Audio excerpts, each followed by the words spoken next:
What is happening? It's the Nintendo Powercast. This is a bonus episode. I'm your host, N64 Josh. We got DJ helping out today. What's on, baby? I'm back, baby. And Sam from Dogwood Gaming. What's going on? Hello, I'm glad to be here again. And I think last time we had you on, I think I called you like Dog something else gaming. Do you guys do you recall? It was like close yeah, enough. I know I was close. I was like, oh, it's close, but not quite there. But Dogwood Gaming is creating a game called Booty Looting, right? Yes. Yeah, and it's a pirate game, not hentai, and Or is it? no, it's not.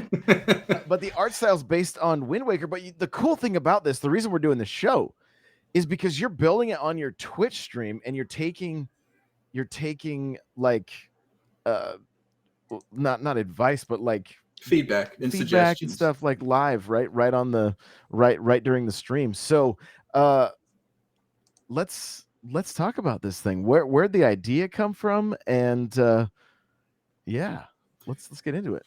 Yeah, I this is something that we've had ideas for it, but we've always thought, I don't know if we can do it. I don't know what the best way to do it. It had started after the last game we released, Knife Fight, which came out during the pandemic, and it was rough because it was a game that was set in restaurants, but unfortunately, because of the pandemic, there were no restaurants open. But we wanted to do something fun, some kind of multiplayer party game, and like get it in the hands of people. And one of our developers, Mitch, suggested this pirate game called Booty Lootin', which would be that you play with your friends against different teams of pirates to go through these procedurally generated island towns and steal as much treasure as you possibly can. And it would be entirely physics based. So you're running around this city with piles and piles of treasure in your hand as you're trying to get it back to the boat. But it's a lot of pieces, and there's a lot of things in there that I haven't ever done before. Messing with item physics or really getting multiplayer fully working when it's online. And we thought, well, the best way to do it might be just stream it, because not only can we ask the people that we're working with, hey, what do you think of this? We can actually provide a bunch of solutions to things that I think are very difficult to find online. So as I'm doing it, I'm like taking into account, oh, this was awful to deal with and took me like a week to fix. Hey, here's how you do it. I got you. Now, the art style being inspired by none other than Wind Waker. So if you guys are watching the video, you can kind of see the world of Wind Waker. I assume that's what we're Yes. looking at, right? This website, I love it, and I go on forever about it. This has been fantastic to do any kind of art references. It allows you to really get in depth to how people built these game worlds, and Wind Waker is especially well done here. The website's called NoClip. If you look up noclip.website, you'll find it, and there's tons of different worlds in here. But Wind Waker actually has all of their characters. Things are animated, which is rare, is that you actually have these moving actors in the scene. So it's really great for us, for it's like, okay, how do we want our islands to look? How do you want the ocean to look? Well, we can get extremely close, and you can get like the really fine details of everything that's in here. This is super cute already. I'm getting like RuneScape / Pokemon / Wind Waker vibes out of this. So well, this is Wind Waker.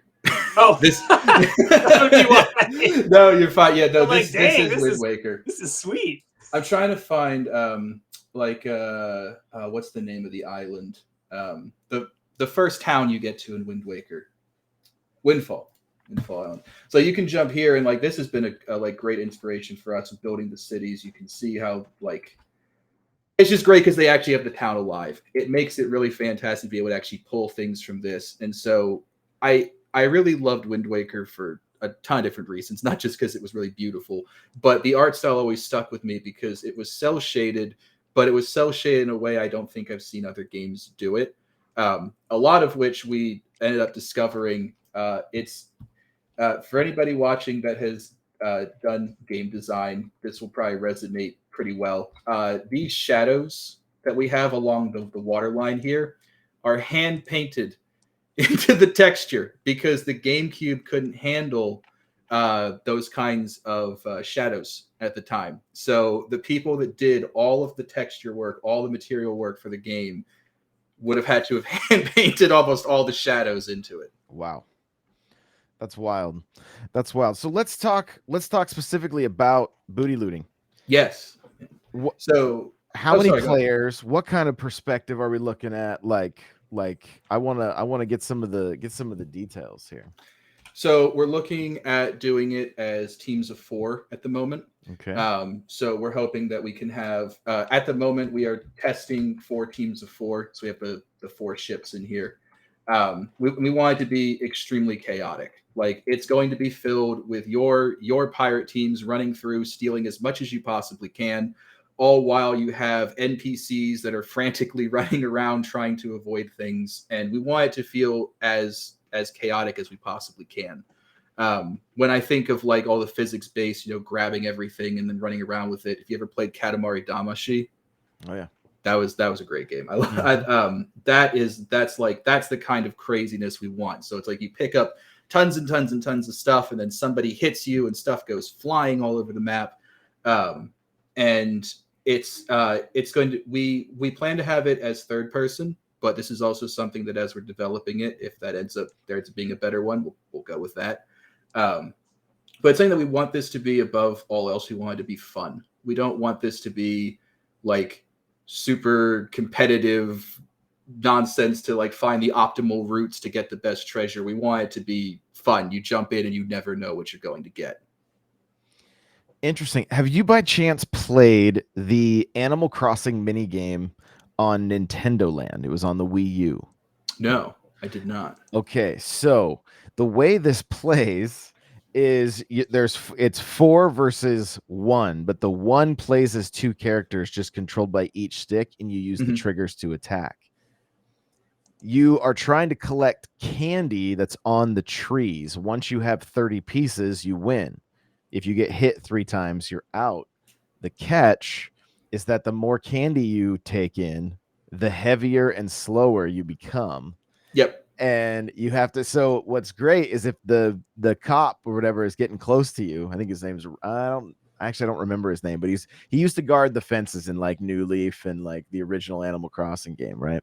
And so yeah, I can't remember his name. I don't remember his name either, but you're playing as these 2 guards, and as they get close, you can spit out all the candy, and so you see all this candy flying out of the heads, and then you're lighter so that you can get away. You don't get hit, right? So, are there elements like that built into this? Like is it? Let me get as I'm getting a little bit of Sea of Thieves vibes, right? Where like everybody puts their treasure and then like, oh, hopefully nobody shows up and steals it from you. I know, Sam, I know you're a big Sea of Thieves fan. So is there any inspiration? Yeah, and there was a lot from Sea of Thieves. It's like I love my pirate games, and like I love Sea of Thieves. There's a lot in it, but there's sometimes in a pirate game I just want to go and pillage. It's just I want to be able to go and like attack a town with a crew of pirates and run away with a whole bunch of treasure. And there really aren't that many pirate games that I can think of. I mean, I still play Sid Meier's Pirates. That's like my absolute favorite pirate game that exists. But I think that I really love in Sea of Thieves the interactabilities with the world and all the stuff you can find, all the treasure.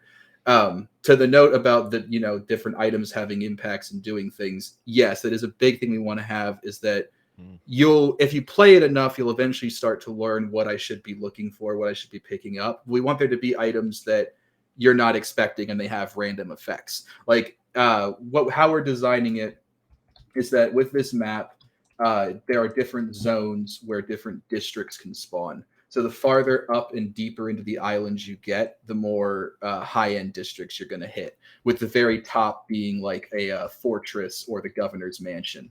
And in those, you'll find all kinds of items that you wouldn't find normally. Like you can find a musket, and the musket has like a 1 shot that lets you hit somebody across the map with a musket bolt.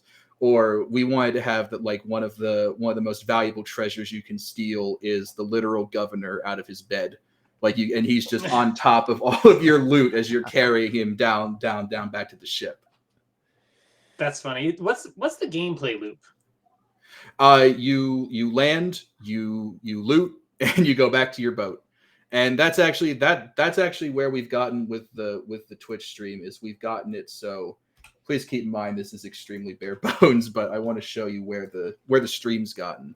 I should also note that a really big thing that we've been trying to do with this is we want to do everything on stream. We don't want people to be guessing like, oh, how did this happen? Where did this come from? Like we're going through how we do literally everything. So we have it where the barrels have physics. I've turned up their weight, but we've been able to give item physics. And when you pick them, they attach to you. Obviously, when we have the characters, they'll attach to the right spot in the hands. But you're then able to get back to the ship and you score points. That's the basic gameplay loop that we have for it. Of course, there's NPCs that get involved and other characters that can mess with you. Something we were trying to figure out is what's the best way to handle like combat between players. We don't want you to get people stun locked or stuck where they can't do anything. We also want to encourage like messing with other people. So it works where you hit somebody and treasure and stuff will go flying and you're like temporarily stunned. But we want to have lots of obstacles that you're not expecting that can kind of throw different things in your path as you're trying to steal as much treasure. So is it strictly melee? No. It'll depend what you find. We're still kind of toying with like what a progression system would look like, because one of the things is while I do like that Sea of Thieves is a pretty level playing field for people, you don't unlock like better guns as you level up, but at the same time, it also can make it difficult to have the motivation to continue doing that kind of progression when the only thing you're getting is cosmetics. How is this going to be played? How many people will be playing on the map at any given time? I think we're up to 16. 16's the max. And again, it's like as we test it, we'll be able to get a better idea of like, oh, maybe 16's too much, or maybe the map needs to be bigger. It's one of those things that we're not going to find till we test it.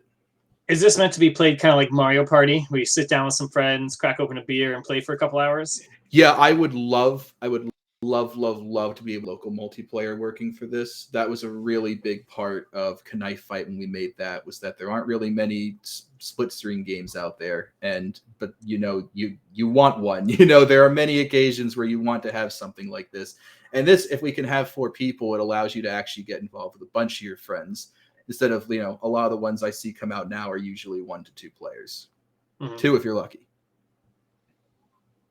So Cool. essentially, you could have 2 TVs with a group of 4 on each, potentially. Yeah, I mean, that would be awesome. I think that would be a really fun topic to go over as well, trying to get LAN setup working. That kind of, but it's hard because if you wanted to have it on multiple modern consoles, you have to kind of build with them in mind. Right. I would love for this to be on Switch, and this 100% is a game that I think would do great on Switch. But at the same time, if I build in LAN capabilities, I have to make sure that doesn't screw up how the Switch interacts with everything. Right. I got it. So, so I mean, what do you think, Josh? You think put this on Switch with a proper price point, which we don't know yet until it's finished, compared to other things with some research? You think it'd do well? Watching the way the character just came into the frame, right? It just had a very like almost like a pirate Fortnite kind of vibe going on. Like, and I like everything's, I mean, obviously it's super early, but it's very bright. It kind of screams Nintendo game almost. And so getting the actual shading was the hardest, I have to say. Getting this to look Wind Waker-esque is like, that was entirely done by Connor, our map builder. Right. Yeah. So I mean, it looks like it would be a fantastic addition. Now, obviously, it's very, very early, and so we'll get to we'll probably have you back to come talk about like how things are going. And I'd love to play it with you guys. I mean, this is something that like I said, my goal with it is that we wanted to have a project that we could do on our Twitch stream. Because we end up getting a lot of really good responses when we do the development streams. People really love watching the different development because we do it we're making a visual novel, and then we also do Booty Lootin on Thursdays. And, we wanted to be able to have a consistent project that actually helps people. I just have had so many experiences of having to Google for hours, if not days, to try and find the answer to something. And when I'm working on something like booty looting, I can be like, oh, hey, make sure you hit this checkbox. It'll save you like 5 hours of headache. That's very cool. Cool. Sam, where can people kind of stay up to date with this and follow along on the Twitch stream? Yeah, so we are Dogwood Gaming on Twitch. We stream every Thursday from 7 p.m. usually until 9 or 10, depending on how much we have to share. Like I said, we're doing all of our development on stream, so you'll see the entire process on there. We're also recording everything to put on YouTube afterwards, so it'll also be a full YouTube series on how to make a multiplayer game like this. And on top of that, we also have our Discord, which that's also linked in our Twitch channel, and we're always in there. So if you have feedback or suggestions, we love hearing them, and we love being able to put in whatever we can. And the website. You can go to dogwoodgaming.com. And the website. All those links. You can find the Discord. You can find the Twitch. You can find the social media, all of it from there. So thank you, DJ. Well, and I know that there are a handful of projects that Dogwood Gaming is working on. And if there happens to be any publishers listening, or if you were friends with somebody that is in the publishing realm, make sure that they reach out to Dogwood Gaming as well. Reach out to Sam. And I know he would love to chat about not only booty looting, but some other projects that are in the works, and some of them very, very, very cool. Like one game completely built in PowerPoint, and which is just, I've seen it. It's impressive, and it really is something. Yeah, as well as Ashes of Kanaka, which I believe we've talked about on a past episode here. So. Yeah, great stuff. Keep up the great work, guys. Make sure to connect with Sam. We'll get the links in the description and in the show notes here, and we'll see you guys in the next one. Bye now. Yeah, thank you so much. Have a great one.